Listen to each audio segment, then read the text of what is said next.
सुप्रभात सज्जन श्रोते हो. मध्ये आपणा सर्वांचे सहर्ष स्वागत. शीर्षक आहे साधू उपदेश अर्थभाव. साधूचा जो उपदेश असतो त्या उपदेशातला भाव म्हणजे त्यातील लपलेला अर्थ लक्षात घेणं यालाच अर्थभाव म्हणतात. साधू उपदेशातील लपलेला ध्वनित सूचित अर्थ याला अर्थभाव म्हणतात. म्हणून साधू उपदेश अर्थभाव, साधूच्या उपदेशातील लपलेला भावार्थ म्हणजे उपदेश अर्थभाव. तर साधू उपदेश अर्थभाव असं या निरूपणाचं शीर्षक आहे. 7 कडवी आहेत. एक कडवं वाचतो, अर्थ सांगतो आणि नंतर पुन्हा म्हणून हे निरूपण नेहमीप्रमाणे संपन्न होईल. भूकतान विसरोनी हरी कीर्तनी भजनी नित्य साधू संत दंग हरी रूप आत्मचिंतनी. साधू संत स्वतःची भूक ताण विसरून हरी कीर्तनामध्ये भजनामध्ये दंग असतात आणि कायमस्वरूपी हरी कीर्तनात दंग मग्न राहणारे हे साधू संत खऱ्या अर्थाने हरिरूप आत्मचिंतनी. हरिरूप आत्मचिंतनी म्हणजे हरी दीर्घ म्हणजे विष्णू आणि हरी ह्रस्व म्हणजे सर्व नष्ट करणारा म्हणजे निर्गुण निराकार आत्मा.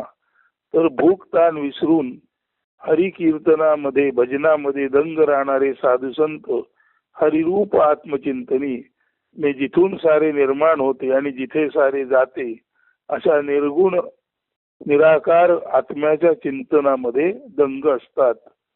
आणि ते दंग असताना ते तुम्हा आम्हासाठी प्रार्थना करतात. त्यांना स्वतःला काहीच मागायचं नसतं. ते काय मागतात बघा. सुख शांती समाधान सर्वा निरामयता प्रार्थिती हरिचरणरत साधू सर्व मंगल कल्याण चिंतिती. सुख शांती समाधान म्हणजे माणसाची बुद्धी समत्वाच्या अधीन असावी, माणसाची बुद्धी समत्वात राहावी म्हणून सुख शांती आणि बुद्धीची समानता. निरामयता म्हणजे आरोग्य, सुख शांती समाधान आणि शरीर मनाची आधिव्याधी रहितता म्हणजे निरामयता म्हणजे सुआयुरारोग्य संपन्नता. याची प्रार्थना साधू संत करत असतात. जे साधू संत हरिचरणरत म्हणजे आत्म्यामध्ये देहभान हरपून असलेले हे साधू संत हरिचरणरत म्हणजे ईश्वर परमात्मा आत्मा याच्यामध्ये स्वतःचा देह आणि देहबुद्धी हरपून ईश्वर आत्मा परमात्म्यामध्ये रत झालेले लीन झालेले हे साधू संत तुम्हा आम्हा सर्वांसाठी सुख शांती समवृत्ती आणि मन आणि शरीराची म्हणजे आधिव्याधी रहितता म्हणजे मन शरीराची तुष्टी पुष्टी म्हणजे आरोग्य संपन्नता प्रार्थित असतात. आणि त्याच वेळेला सर्व मंगल कल्याण तुमचे आमचे सर्वांचे सर्व मंगल म्हणजे सर्वतोपरी कल्याण व्हावं, भद्र म्हणजे चांगलं व्हावं अशी प्रार्थना त्यांची असते. खऱ्या अर्थाने साधू संत जे हरिचरणरत म्हणजे आत्मध्यानामध्ये धन असतात ते तुम्हा आम्हासाठी सुख शांती समबुद्धी आणि शरीराची आधिव्याधी रहितता निरामयता म्हणजे आयुरारोग्य संपन्नता प्रार्थित असतात. आणि असे हे हरिचरणरत साधू असे हे आत्मदंग साधू तुमचे आमचे सर्वांचेच मंगल कल्याण भद्र शुभ व्हावे याचं चिंतन करत असतात. आणि याच अर्थाची प्रार्थना ते तुमच्या आमच्यासाठी आत्म्याकडे किंवा परमेश्वराकडे करीत असतात. तुम्हा आम्हासाठीच त्यांची प्रार्थना असे साधू सर्वार्थे स्वठाई क्षेम कुशलत्वे असे वसे. त्यांना स्वतःसाठी प्रार्थना करायची गरजच नसते, कारण ते कायमस्वरूपी आत्मचिंतनात असतात. आणि जो कायमस्वरूपी आत्मचिंतनात हरी ईश्वर चिंतनात असतो तो त्याच्या जागी क्षेम कुशल म्हणजे सदा सर्वदा ठाकठीकच असतो. जो आत्म्यामध्ये दंग असतो त्याचं संपूर्ण कुशल त्याची संपूर्ण सुखशांती समाधान ही काळजी आत्माच घेत असतो. म्हणून साधू जो सर्वार्थाने आत्मदंग आहे किंवा आत्मलीन आहे त्याचं क्षेमकुशल आपोआपच होत असतं. आणि असं क्षेमकुशल आत्मचिंतनी दंग असणाऱ्या साधूचं अनायसे होत असतं. आणि तो जी काही प्रार्थना करीत असतो ती तुमच्या आमच्यासाठीच असते, ज्यांना आपल्या आत्म्याचे भान नसते, ज्यांना परमेश्वराचे महत्व कळलेले नसते. चौथं गडू आहे, प्रार्थना सुफलित तेव्हा होत असे, साधू उपदेश अंगीकार जेव्हा आपुल्या वर्तनात दिसे. साधूने केलेल्या उपदेशाचा अंगीकार तो आपल्या अंगी बाणवणे, आपल्या वर्तनात तो उपदेश प्रत्यक्ष व्यवहारात दिसणे, तो आचरणात असणे, हे जेव्हा घडतं तेव्हाच साधू संतांची प्रार्थना जी तुमच्या आमच्यासाठी असते ती सुफलित होते. मी त्या प्रार्थने बरहुकूम साधू संतांनी आपल्यासाठी जे मागितलं ते आपणाला फलस्वरूपात मिळतं. परंतु आपली परिस्थिती थोडी उलटी असते. दुर्लक्षिता अलक्षिता साधू उपदेशा खचित जाणावे यासी ईश आत्मा उपेक्षा. आपण साधूच्या उपदेशाकडे दुर्लक्ष करतो, त्याच्या उपदेशाकडे आपण अलक्ष करतो, म्हणजे त्याचा उपदेश आपण गांभीर्याने घेत नाही. खचित जाणावे यासी ईश आत्मा उपेक्षा. साधू हा प्रत्यक्ष परमेश्वरच आहे, प्रत्यक्ष आत्माच आहे. त्यामुळे साधूच्या उपदेशाकडे जर आपण दुर्लक्ष केलं, त्या उपदेशाकडे आपण नीट ध्यानपूर्वक पाहिलं नाही आणि तो उपदेश आचरणात आणण्यासाठी जर आपण प्रयत्न केला नाही तर याला म्हणतात साधूचा उपदेश दुर्लक्षिणे किंवा त्याला अलक्षिणे. आणि असं जेव्हा जेव्हा होतं तेव्हा खचित जाणावी अशी ईश आत्मा उपेक्षा. साधू उपदेशाकडे लक्ष न देणे, तिकडे दुर्लक्ष करणे म्हणजे खचित खरोखरच आत्म्याकडे परमेश्वराकडे लक्ष न देणे किंवा आत्मा आणि ईश यांची उपेक्षा करणे, यांचा अवमान करणे, यांना महत्व न देणे असा त्याचा अर्थ होतो. आता आपण आत्म्याची उपेक्षा करू शकतो का न शकतो याबद्दलचं 6वं कडू बघा. देह कैसा आत्मा नाकारू शके.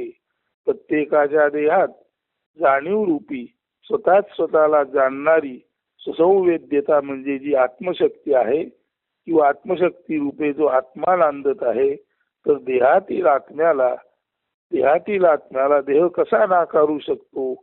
देह कैसा आत्मा नाकारू शके. प्रत्येक देहात आत्मा असल्याने देहाला आत्मा नाकारू शकत नाही किंवा आत्म्याकडे देह दुर्लक्ष करू शकत नाही. चाकर मालका कैसा अवज्ञू शके. देह म्हणून आपण चाकर आहोत आणि आतला आत्मा हा मालक आहे, तेव्हा आत्म्याला देह तसा नाकारू शकत नाही जसा मालकाची आज्ञा चाकर अवज्ञू शकत नाही. अवज्ञा म्हणजे आज्ञा न मानणे. देह आत्म्याला नाकारू शकत नाही जशी चाकर मालकाची आज्ञा उल्लंघू शकत नाही, अवज्ञू शकत नाही म्हणजे आज्ञा पाळत नाही. असं मालकाबाबत चाकराला वर्तन करता येत नाही आणि त्याच पद्धतीने देह आत्म्याला नाकारू शकत नाही. परंतु कळत न कळत या महत्वाच्या चुका आपल्याकडून घडतात. म्हणून वर म्हटलेले आहे दुर्लक्षिता अलक्षिता साधू उपदेशा खचित जाणावी अशी ईश आत्मा उपेक्षा. साधूच्या उपदेशाकडे दुर्लक्ष करणे, अलक्ष करणे म्हणजे खरोखर ईश्वर आणि आत्म्याची उपेक्षा करण्यासारखं आहे, जे वास्तवात कदापि शक्य नसतं, परंतु कळत न कळत आपल्याद्वारे ते घडत असतं. म्हणून 6वं कडू आहे देह कैसा आत्मा नाकारू शके, चाकर मालका कैसा अवज्ञू शके. देह आत्म्याला नकार कसा देऊ शकतो आणि चाकर म्हणजे नोकर मालकाची आज्ञा कशी अवज्ञू शकतो. अवज्ञा करणे म्हणजे आज्ञा न पाळणे. म्हणून देह आत्म्याला नकार कसा देऊ शकतो आणि चाकर मालकाची आज्ञा कशी अवज्ञू शकतो म्हणजे चाकर मालकाची आज्ञा कशी पाळू शकत नाही. म्हणजे याचा अर्थ चाकराला मालकाची आज्ञा पाळावीच लागते आणि देहाला आत्म्याचा स्वीकार मनपूर्वक प्रेमपूर्वक करावाच लागतो. आता हे सर्व झालं, मग नेमका साधू उपदेश काय? तर सर्वाठाई असो सम प्रेमादार भाव. सर्वाठाई असो सम प्रेमादर भाव. सर्वांच्या ठिकाणी आपलं प्रेम आणि आदर समत्वाने असावे. म्हणजे प्रत्येकाने उर्वरित सर्वांच्या ठिकाणी समदृष्टीने प्रेम आणि समदृष्टीने प्रेमादर भाव दर्शवावा. म्हणजे सर्वांबाबत सर्वांच्याच हृदयात प्रेम आणि आदराची समभावना असावी. म्हणून सर्वाठाई असो सम प्रेमादर भाव नसो अहंकार.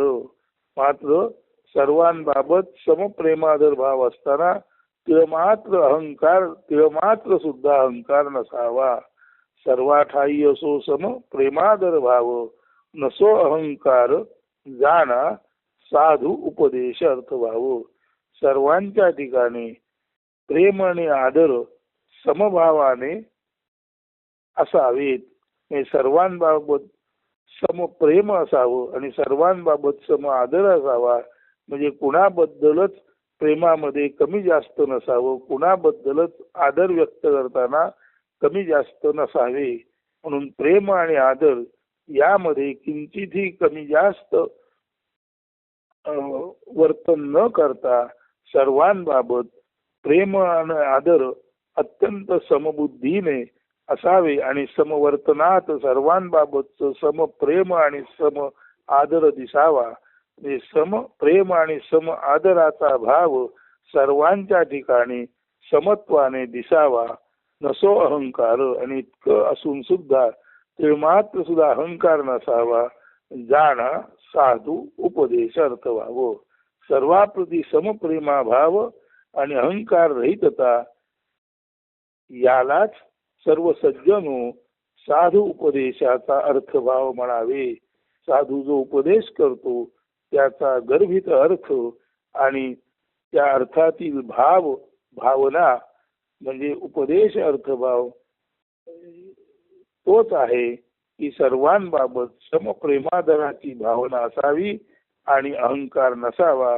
यालाच साधू उपदेशाचा अर्थभाव म्हणतात. तो सज्जन श्रोते हो तुम्ही जाणावा आणि त्याप्रमाणे वागावं. असं या साधू उपदेश अर्थभाव निरूपणाचं सार्थ विवेचन करून झालं. आता साधू उपदेश अर्थभाव हे अभंगरूपी काव्य पुन्हा एकदा वाचतो आणि त्यानंतर हे निरूपण संपन्न होईल. तर ऐका. भूक तान विसरोनी हरी कीर्तनी भजनी नित्य साधु संत दंग हरिरूप आत्मचिंतनी सुख शांती समाधान सर्वा निरामयता प्रार्थिती हरि चरण रत साधू सर्व मंगल कल्याण चिंतिती. तुम्हा आम्हासाठीच त्यांची प्रार्थना असे साधू सर्वार्थे स्वठाई क्षेम कुशलत्वे असे वसे. प्रार्थना सुफलित तेव्हा होत असे साधू उपदेश अंगीकार जेव्हा आपुल्या वर्तनात दिसे. दुर्लक्षिता अलक्षिता साधू उपदेशा खचित जाणावे यासी ईश आत्मा उपेक्षा. देह कैसा आत्मा नाकारू शके साकर मालका कैसा अवज्ञू शके. सर्वाठाई असो सम प्रेमादर भाव नसो अहंकार जाणा साधू उपदेश अर्थभाव. तर साधू उपदेश अर्थभाव या शीर्षकाखालचं हे अभंग रूप काव्य आज येथे संपन्न होत आहे. अस्तु. धन्यवाद. सुदिन सुप्रभात.